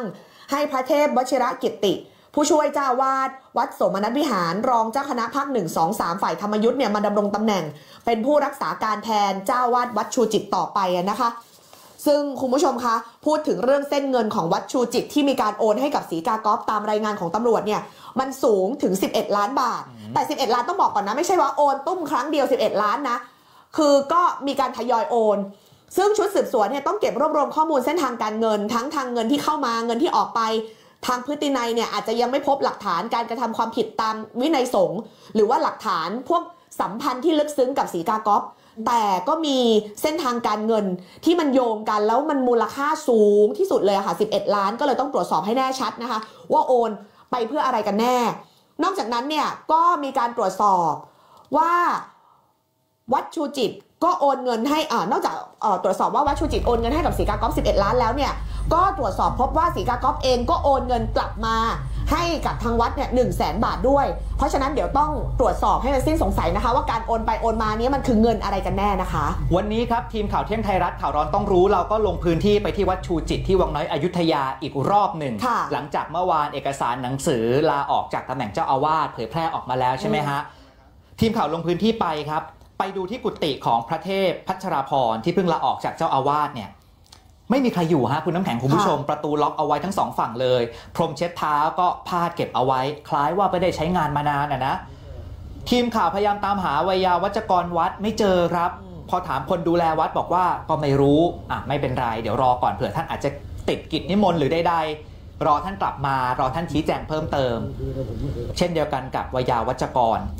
มีรายงานนะครับว่าวันนี้ตำรวจกองบังคับการป้องกันปราบปรามการทุจริตและประพฤติมิชอบชื่อย่อคือบก.ปปปปปลา3 ตัวนะทุกคนฮะและปปทครับสำนักงานคณะกรรมการป้องกันและปราบปรามการทุจริตในภาครัฐจะเข้าขอตรวจสอบเส้นทางการเงินวัดชูจิตกับอดีตเจ้าอาวาสด้วยที่มีตัวเลขสูงถึง11 ล้านบาทเนี่ยที่มีการโอนไปแล้วก็ศรีกากอฟโอนกลับมาให้สิ้นสงสัยแต่ถ้าหากยังไม่พบก็จะยื่นให้กับคนดูแลวัดเนี่ยรับเอกสารแทนดังนั้นเดี๋ยวรอติดตามความคืบหน้าเพิ่มเติมนะครับค่ะ คุณผู้ชมคะ1 ใน 12 พระผู้ใหญ่ที่ตรวจสอบแล้วก็มันมีเรื่องของเส้นเงินไปเชื่อมโยงกับศรีกากอฟอย่างพระอาจารย์ที่เคยจำพรรษาอยู่ที่วัดมหาธาตุยุวราชรังสฤษเนี่ยนะคะล่าสุดเนี่ยท่านก็มีการออกมาชี้แจงเรื่องนี้แล้วว่าโอนเงินให้กับศรีกากอฟโอนเงินเพราะอะไรล่ะสงสารเหรอใช่ค่ะนี่อันนี้ตอนที่ไปคุยไปสอบถามท่านเนี่ยนะคะที่วัดชัยมงคลอำเภอวังทองจังหวัดพิษณุโลกก็ทางพระภาวนาวิริยคุณชาวบ้านจะเรียกว่าอาจารย์สวัยพระอาจารย์สวัยประธานสงฆ์วัดชัยมงคลซึ่งท่านก็เป็น1 ใน 12 พระผู้ใหญ่ที่มีเส้นเงินเนี่ยเชื่อมโยงกับศรีกากอฟทีมข่าวไทยรัฐทีวีไปคุยด้วยค่ะก็ท่านก็ได้เปิดใจนะคะบอกว่าเดิมเนี่ยอาตมาก็จำพรรษาอยู่ที่วัดมหาธาตุยุวราชรังสฤษราชวรมหาวิหารที่กรุงเทพอาตมาก็ย้ายมาเป็นประธานสงฆ์ที่วัดชัยมงคลที่พิษณุโลกนานแล้วตั้งแต่ปี62แล้วจุดเริ่มต้นล่ะที่รู้จักกับศรีกากอฟเนี่ยมันเกิดขึ้นตอนไหนคะท่านเกิดขึ้นปี66ค่ะฝ่ายศรีกากอฟเนี่ยแชทมาทาง Facebook เหมือนกับแบบเป็นการขอคำปรึกษาปัญหาชีวิตอะค่ะคุณผู้ชมสังเกตนะว่าเราฟังข่าวนี้ไปเรื่อยๆศรีกากอฟจะใช้ลักษณะแบบนี้แหละ Facebook ในการทักไปหาพระก่อนแล้วนี่ครั้งนี้ก็เอ่ยปากมาบอกว่าไม่อยากอยู่บนโลกใบนี้แล้วอะแล้วก็มีการขอเบอร์โทรปรึกษาปัญหาทีนี้พอศรีกากอฟขอมาตอนนั้นน่ะพระอาจารย์สวัยก็ไม่ได้คิดอะไรอะค่ะก็ให้เบอร์ไปแล้วศรีกากอฟก็เล่าให้ฟังนะว่าทำธุรกิจเซรามิกปรากฏว่ามันโดนแฮ็กบัญชีเนี่ยดูสิจ่ายค่าสั่งเครื่องจักรจากต่างประเทศไม่ได้เลยอะแล้วมันมีมูลค่าความเสียหายตั้ง5 ล้านตอนนั้นเนี่ยพระอาจารย์สวัยก็ให้กำลังใจก็เทศไปปลอบใจไม่ให้ศรีกากอฟตัดสินใจทำร้ายตัวเองเพราะว่าตอนนั้นเธอบอกเธอไม่อยากอยู่แล้วใช่ไหมหลังจากนั้นศรีกากอฟก็เอ่ยปากยืมเงินก้อนแรก100,000บอกว่าเดี๋ยวจะขอเอาเงินเนี้ยไปประคองไม่ให้ธุรกิจมันล่มแล้วหลังจากนั้นหายไปเป็นปีเลยจนมาต้นพฤษภาเนี่ยค่ะต้นพฤษภาเนี่ยที่ผ่านมาเนี่ยนะติดต่อกลับมาบอกว่าเนี่ยไปมีครอบครัวแต่กลายเป็นว่าถูกสามีทิ้งขนาดเงินแค่จะซื้อนมให้ลูกยังไม่มีเลยนี่ไงคะพระอาจารย์สวัยก็เลยรู้สึกว่าสงสารท่านก็มีเมตตาธรรมก็เลยโอนเงินช่วยเหลือไปหลายครั้งรวมๆแล้วที่โอนให้ก็เพื่อจะให้ไปซื้อนมให้ลูกกินไงโอนไปโอนมารวมๆแล้วเนี่ย180,000 บาทซึ่งพระอาจารย์สวัยท่านก็บอกว่าอาตมาเนี่ยไม่เคยเจอหน้าศรีกากอฟเลยนะไม่เคยไปหาและอีกอย่างหนึ่งน่ะศรีกากอฟก็ไม่เคยมาหาอาตมาที่วัดไม่ได้มีความเกี่ยวข้องอะไรแต่อย่างที่บอกที่โอนให้เนี่ยเพราะสงสารแต่ถ้าเกิดเจ้าหน้าที่จะมาตรวจสอบยินดีให้ความร่วมมือทุกช่องทางแล้วนอกจากนี้เนี่ยนะคะก็ทางพระอาจารย์สวัยก็บอกด้วยบอกว่าเอ็นดูเขาเอ็นเราขาดนะที่ผ่านมาเนี่ยทำให้โอนให้เพราะว่าความสงสารในฐานะเห็นใจในมนุษย์ร่วมโลกอะค่ะที่วังการแต่ซึ่งมารู้จากสื่อภายหลังว่าเหมือนเขาจะไม่มีเวลาเขามีทุกข์เขาก็จะโทรมาปรึกษาอย่างนี้เนี่ยเสร็จแล้วก็มีอยู่คราวนึงเขาก็มาปรึกษาว่าตอนนี้ร้านขายของไม่ดีเลยเงินไม่ค่อยทันกว่าที่จะตัดสินใจให้เขาไปได้ทีนี้ก็หลังจากเขานั่นตรงนี้ไปเนี่ยเขาก็หายไปประมาณปีกว่าต้นพฤษภา68ปีนี้เองพฤษภา68ปีนี้เขาบอกว่าตอนนี้หนูทุกข์มากแล้วก็ลำบากมากก็มียิงพระอาจารย์ซึ่งพระอาจารย์ก็ทบทวนดูหลายวันเหมือนกันก็จะตัดสินใจให้ไปใจหนึ่งคิดว่าจริงหรือไม่จริงแต่ใจหนึ่งก็ถ้าเกิดถ้าจริงแล้วไม่มีจริงๆมันก็เป็นเรื่องที่น่าสงสารมากก็ยืนยัน100%ว่าไม่เคยเจอเขาและไม่มีอะไรกับเขายืนยัน 100% นะคะทุกบาทที่โอนให้ล้วนมาจากความสงสารค่ะและเอารูปอุ้มเด็กมาให้ดูแบบนี้ด้วยกี่วัดกี่จังหวัดแล้วคุณผู้ชมจำได้ตามทันไหมครับนี่คือที่พิษณุโลกชี้แจงแล้วก่อนหน้านี้ที่อยุธยายังไม่เจออดีตเจ้าอาวาสลาออกจากตำแหน่งยังไม่เจอตัวที่พิจิตรชี้แจงแล้วผมพาไปต่อขอนแก่นฮะที่ขอนแก่นครับเช้าที่ผ่านมาครับทีมข่าวเที่ยงไทยรัฐข่าวร้อนต้องรู้ลงพื้นที่ไปหลังจากที่มีข่าวว่ามีพระมหารูปหนึ่งก็ไปมีชื่อพัวพันกับศรีกากอฟเราไปถึงได้คุยกับพระครูวชิระอัฏฐวาทีเป็นเลขานุการเจ้าคณะจังหวัดขอนแก่นแล้วก็เป็นผู้ช่วยเจ้าอาวาสวัดหนองแวงพระอารามหลวงนะครับท่านกำลังเตรียมเอกสารผลการตรวจสอบพระอีกรูปหนึ่งคือพระมหาปักพลแสงย้อยเป็นรองเจ้าคณะอำเภอและรองเจ้าอาวาสวัดเทพปูรณารามไปมอบให้สำนักพุทธของจังหวัดขอนแก่น โดยเลขานุการเจ้าคณะจังหวัดขอนแก่นบอกว่าคณะกรรมการตรวจสอบ3กรณีหลักๆนะ 1. การโอนเงินให้กับสีกากอล์ฟ 2. การรับโอนเงินจากสีกากอล์ฟและ 3. ความสัมพันธ์กับสีกากอล์ฟคุณผู้ชมคุณน้ำแข็งตามทันนะฮะตรวจสอบ3เรื่องหลักๆ 1. โอนไป 2. เขาโอนกลับมาไหมและ 3. ความสัมพันธ์คือยังไงผลออกมาแล้วฮะฟังตรงนี้ครับไม่ปรากฏความผิดเพราะรองเจ้าคณะอำเภอมอบหลักฐานยืนยันว่ามีพระที่เป็นเพื่อนมรณภาพไปแล้วไหว้วานให้โอนเงินให้กับสีกากอล์ฟแต่ไม่ทราบเหตุผลแล้วก็จำนวนเงินเนี่ยก็ไม่ได้มากไม่ได้มายนักมองเจตนาดูแล้วไม่มีอะไรส่วนการรับโอนเงินจากสีกากอล์ฟนั้นนะครับก็เป็นเพียงการโอนเงินทำบุญตามปกติดังนั้นเดี๋ยวอาจจะต้องขึ้นชื่อบาร์ข่าวให้ผมนิดนึงนะคุณผู้ชมที่ตามอยู่จะได้ตามทันนะครับว่าผลการตรวจสอบของคณะสงฆ์ที่ขอนแก่นเนี่ยออกมาแล้วนะครับไม่ปรากฏความผิดนะสำหรับรองเจ้าคณะอำเภอตรวจสอบ3เรื่องนะฮะโอนไปให้สีกากอล์ฟสีกากอล์ฟโอนกลับมาและความสัมพันธ์มติสงฆ์ยืนยันว่าไม่ผิดการรับโอนเงินจากสีกากอล์ฟเป็นเพียงการโอนเงินทำบุญตามปกติอันนี้ผลการตรวจสอบหมวดหมู่เรื่องที่2และเรื่องความสัมพันธ์ครับระหว่างที่พระสหายที่มรณภาพไปแล้วกับสีกากอล์ฟนั้นไม่รู้ความสัมพันธ์เป็นแบบใดอันนี้ก็เป็นข้อมูลที่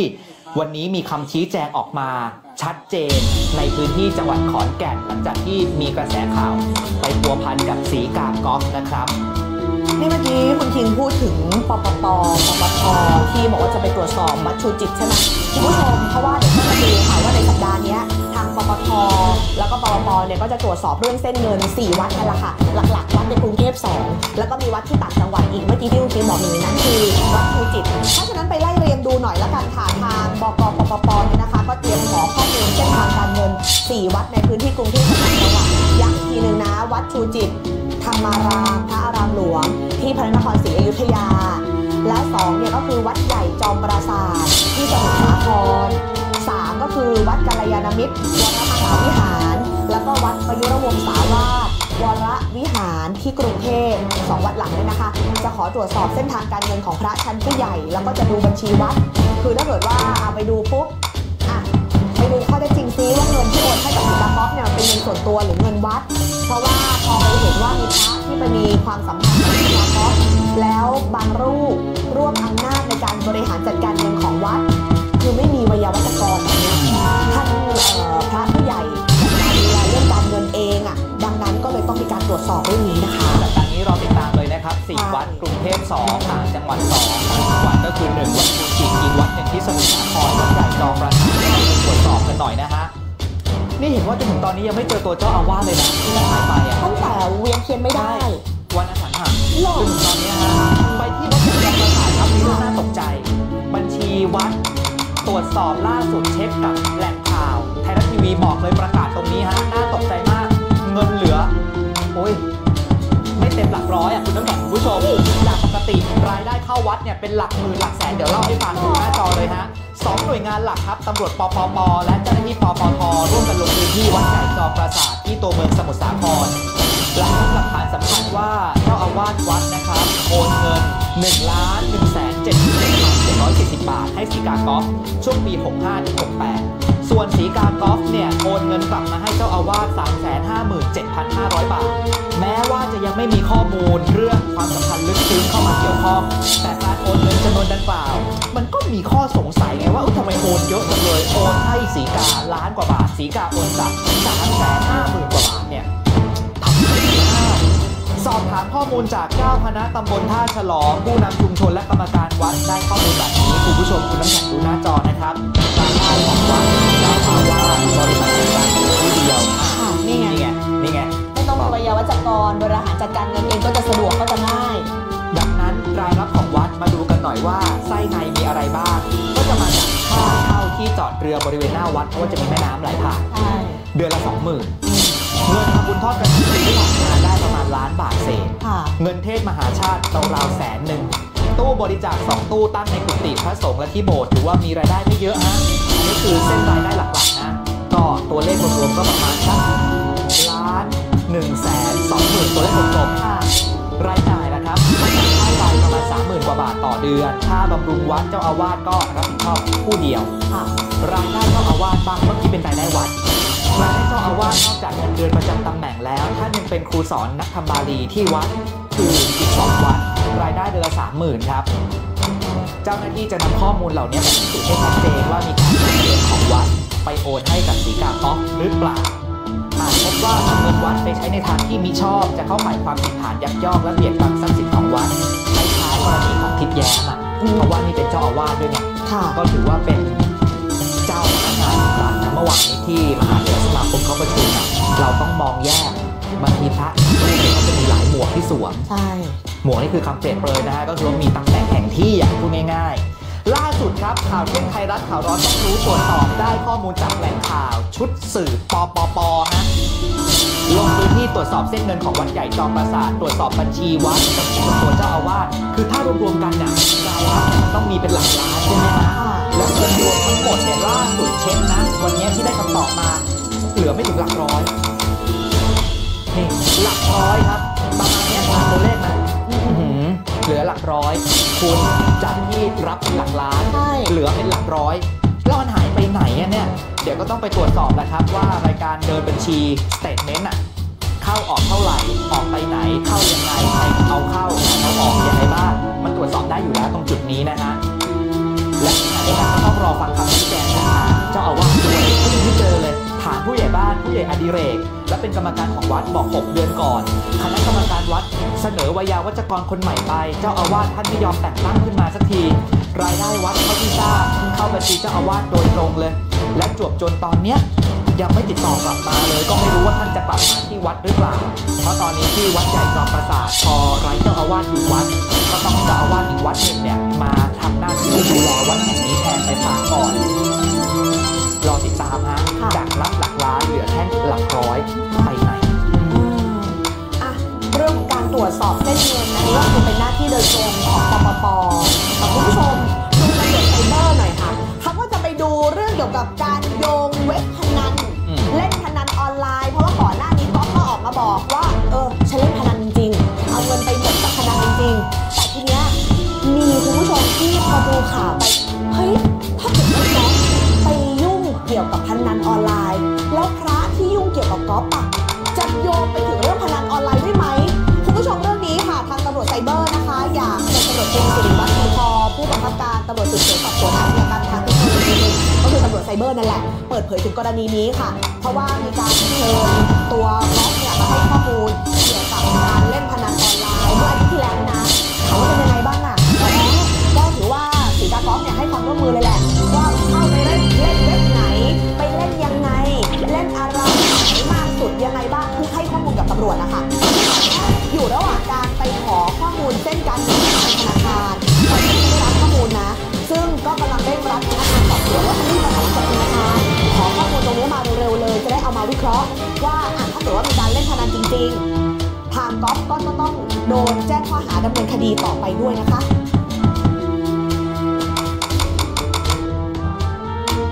ในส่วนของไซเบอร์เนี่ยผมได้รับมอบหมายจากท่านผู้จัดการให้ตรวจสอบเฉพาะเกี่ยวข้องกับพนันออนไลน์นะครับซึ่งในส่วนของตัวศรีกาก็เรื่องหนึ่งคือตอนนี้ก็ได้มีการกล่าวโทษนะครับสืบสวนรับรู้ตัวหมดแล้วก็จะมีการดำเนินการทั้งสองฝั่งทั้งคนจัดให้มีการเล่นแล้วก็ผู้เล่นคือศรีกาก๊อฟครับแต่ยังไม่มีความรู้ไหนเข้าไปเกี่ยวข้องกับใช่ไหมครับตอนนี้ยังไม่มีข้อมูลแต่อย่างที่ผมเรียนเนี่ยเราต้องดูที่เส้นเงินเส้นเงินเป็นทางพระหรือบุคคลไหนแล้วแต่และมีความเกี่ยวข้องกับศรีกาก๊อฟอันนี้ก็ต้องถูกดำเนินคดีอยู่ทั้งหมดครับเนี่ยแหละค่ะคุณผู้ชมก็เดี๋ยวต้องไปตรวจสอบว่าจะไปเชื่อมโยงรวมถึงคือพระที่เชื่อมโยงเกี่ยวข้องกับศรีกาก๊อฟแล้วจะไปเชื่อมโยงเกี่ยวกับเว็บพนันด้วยไหมตอนนี้เขามีการตรวจสอบเส้นเงินตรงนี้แล้วแต่ยังไม่พบนะคะความเชื่อมโยงของพระที่ไปเกี่ยวข้องกับเว็บพนันแต่ว่าอย่างที่บอกค่ะว่าถ้าเกิดว่าเป็นเรื่องของเส้นเงินระหว่างพระกับศรีกาก๊อฟอันนี้เป็นหน้าที่ของทางปปคือเขาก็แยกแบ่งหน้าที่กันในการตรวจสอบนะคะดังนั้นเดี๋ยวรอการตรวจสอบก็รอฟังคำชี้แจงเพิ่มเติมคุณผู้ชมครับข้อมูลหนึ่งที่เพจท่านเปาเขาโพสต์เอาไว้เป็นข้อความสั้นๆแต่ว่าชวนสะดุ้งเพราะอะไรช่วงสัปดาห์นี้จะมีการลงตรวจดูตรวจอย่างต่อเนื่องแล้วก็ค้นทุกซอกทุกมุมกับวัดกับพระที่มีชื่อมีข่าวครับไป ดูกันหน่อยข้อความตามที่เห็นหน้าจอเดี๋ยวจะมีผู้ใหญ่คนหนึ่งอาพาธนะก็คือเดี๋ยวจะมีข่าวว่าพระรูปหนึ่งในอาพาธเพื่อหลีกเลี่ยงการตรวจสอบและสอบปากคำลูกศิษย์ไม่ต้องกังวลนะท่านไม่ได้ป่วยจริงท่านแค่เล่นละครสะดุ้งไหมล่ะสะดุ้งมั้ยไทยรัฐข่าวเราต้องรู้สอบถามไปที่แหล่งข่าวจากหน่วยงานที่ทำหน้าที่ตรวจสอบขออนุญาตแล้วกันนะฮะคือเราก็ต้องสงวนแหล่งข่าวเราไว้ก่อนนะยอมรับบอกว่าได้ข่าวนี้มาเหมือนกันแต่ไม่ใช่แค่รูปเดียวคุณน้ำแข็งคุณผู้ชมเอาสิไม่ใช่แค่รูปเดียวที่จะแกล้งอาพาธฮะก็เลยแจ้งเรื่องนี้ไปที่เจ้าคณะใหญ่ทุกคนแล้วให้ได้ดำเนินการในการนิมนต์พระในปกครองมาตรวจสอบเพราะว่าในระบบการบริหารจัดการการปกครองของพระก็จะมีเจ้าคณะใหญ่แต่ละคนใช่ไหมฮะดูแลกำกับพระที่อยู่ในปกครองเนี่ยหากยังไม่ปรากฏตัวตำรวจจะดำเนินการทางกฎหมายเองอันนี้ก็เป็นโพสต์ล่าสุดนะฮะมีอีกคุณน้ำแข็งคุณผู้ชมชวนสะดุ้งแฝงความสยิวฮะเพราะทีมข่าวของเราได้ภาพหลักฐานอดีตพระปริยัติธาดาที่มีความสัมพันธ์กับสีกาเนาะแล้วเป็นภาพลักษณะก็คือแบบนี้ที่เห็นหน้าจอเนี่ยคุณเห็นแผ่นหลังแล้วที่เบลอเอาไว้นั่นนะเซ็นเซอร์เอาไว้ตรงจุดนั้นนะครับลักษณะเหมือนกับเปลือยกาย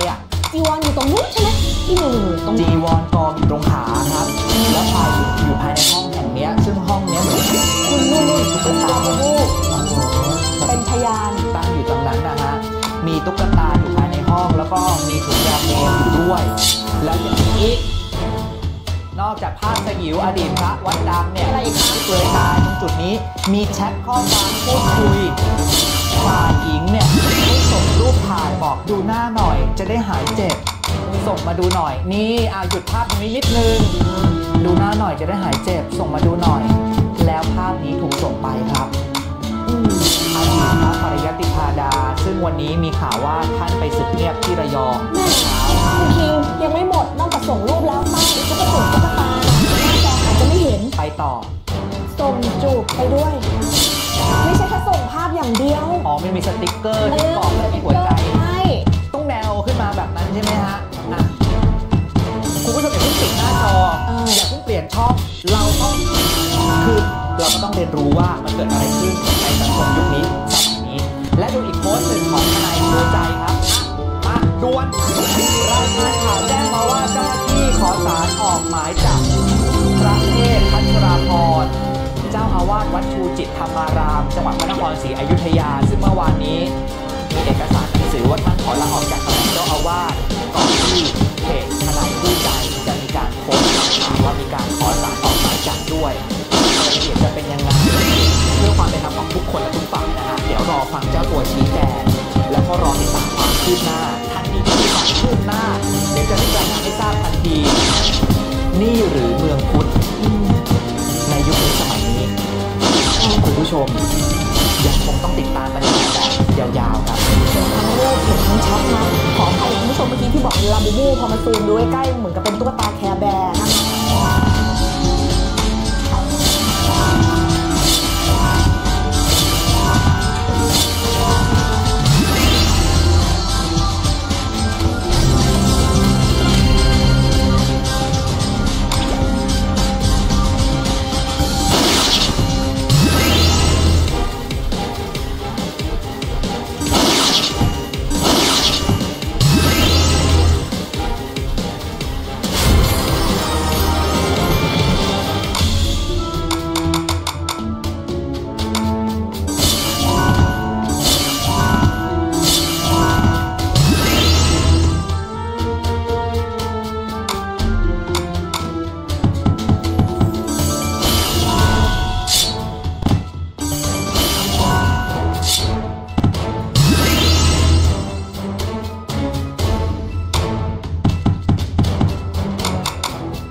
you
Amazing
Welcome to Coliseum Fighting!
ค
Welcome to Asgard. Thor is the most powerful.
Come on!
กรรมการมหาเถรสมาคมนะครับก็ได้มอบหมายเจ้าคณะใหญ่ในแต่ละหนให้ทำหนังสือเรียกตัวพระที่ปรากฏรายชื่อนะครับมาชี้แจงข้อเท็จจริงนะครับหากไม่มาในระยะเวลาที่กำหนดก็ถือว่าท่านละทิ้งการปฏิบัติหน้าที่เรื่องที่ว่าพี่เคยมีกับก๊อฟอะค่ะก็เรื่องจริงนั่นแหละไม่คุยซ้ำที่นั่นน่ะตั้งแต่เดือนสิงหา 2567อะเหรอคะพี่ใช่ท่านเจ้าคุณไปด้วยไหมคะพี่ไม่ได้ไป อันนี้คือเมียบอกเลิกพี่เลยหรือว่ายังไงหรือว่าพี่แค่แบบหนีไปก่อนลบไปก่อนต้องหลบเมียกันไงวันนี้เขาไล่ผมออกไม่ต้องไปชมวันนี้มีประชุมจากมหาเถรสมาคมนะคะถึงพระระดับชั้นสูงแล้วก็วันนี้จักรวาลของศรีกาดูทรงแล้วจักรวาลมันจะใหญ่ขึ้นนะคะใหญ่มากกว่าเมื่อวานอีกเหรอจักรวาลมันใหญ่ขึ้นมากกว่าเมื่อวานอีกเพราะว่าภาพที่ออกมาเมื่อวานก็จะมีปรากฏพระแล้วก็ชื่อท่านนอกเหนือจากนี้เนี่ยยังพบนะคะว่ามีพระอีกหลากหลายรูปเลยที่ตอนนี้ยังไม่ปรากฏว่าสึกไปแล้วหรือยังไม่ปรากฏว่าเส้นทางทางการเงินที่ชัดเจนเป็นอย่างไรแล้วก็มีอีกหลายรูปสู้คดีตั้งทนายมาสู้เลยคุณผู้ชมมาจ้าวันนี้มาช่วยกันตรวจสอบหน่อยเพราะว่าในฐานะที่พวกเราทุกคนในที่นั่งกันอยู่ตรงนี้ที่ดูอยู่ที่หน้าจอเรานับถือพุทธใช่ไหมคะถ้าท่านใดไม่นับถือพุทธไม่เป็นไรเรามาร่วมกันดูนะคะว่าคือมันเกิดความผิดขึ้นเราจะตรวจสอบและเราจะแก้ไขปัญหากันอย่างไรเรื่องนี้ลากยาวมาเป็นสัปดาห์แล้วค่ะคุณผู้ชมแต่ก็ยังไม่ได้เห็นความชัดเจนว่าแล้วจะยังไงต่อเพราะว่านอกเหนือจากพระบางรูปที่รู้ตัวแล้วก็ชิงศึกออกไปก่อนมันไม่น่าจะได้จบกันแค่นั้นหรอกเพราะว่าเส้นทางทางการเงินที่มีการโอนเข้าโอนออกเงินท่านเหรอคะเงินท่านทำมาหากินด้วยหยาดเหงื่อแรงงานของท่านเองหรือไม่คำตอบคือไม่ใช่เพราะฉะนั้นต้องมาหาคำตอบร่วมกันว่าแล้วเราจะเอาอย่างไรตรวจสอบกันอย่างไรเมื่อวานนี้นะคะมีการประชุมจากมหาเถรสมาคมตั้งเป็นวาระพิเศษเลยค่ะที่วัดบวรค่ะวัดบวรนิเวศวิหารกับการประชุมมหาเถรสมาคมในวาระพิเศษนี้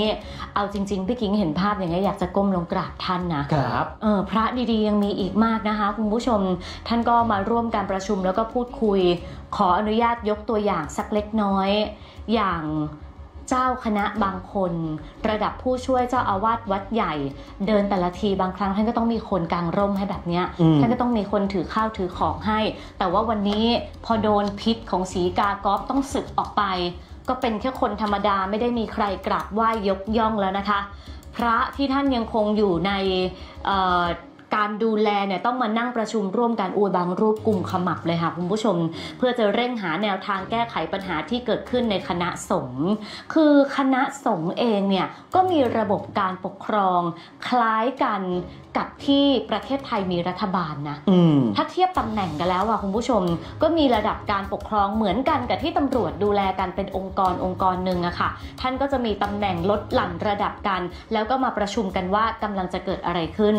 ทางด้านของผู้อำนวยการสำนักพุทธนะคะคุณอินทพรจันเอี่ยมผู้อำนวยการสำนักงานพระพุทธศาสนาแห่งชาติระบุว่าที่ประชุมเนี่ยสรุปออกมาเป็น2ประเด็นหลักๆก่อนข้อแรกก็คือแนวทางการแก้ไขปัญหาเร่งด่วนเฉพาะหน้าและอีกข้อหนึ่งก็คือแนวทางการป้องกันในอนาคตเพื่อไม่ให้เหตุการณ์แบบนี้เกิดขึ้นอีกค่ะส่วนกรณีที่มีข้อสงสัยว่าอาจจะมีพระรูปอื่นไปเกี่ยวข้องกับคดีศรีกากอฟเพิ่มเติมหรือไม่เรื่องนี้คุณอินทพรจันเอี่ยมนะคะบอกว่าทางสำนักพุทธเนี่ยยังไม่มีข้อมูลเพิ่มเติมนะตอนนี้เท่าที่มีก็คือมีพระเกี่ยวข้อง11รูปแต่ถ้าพบว่ามีข้อมูลเพิ่มเติมก็จะเร่งดำเนินการตามขั้นตอนในทันทีค่ะ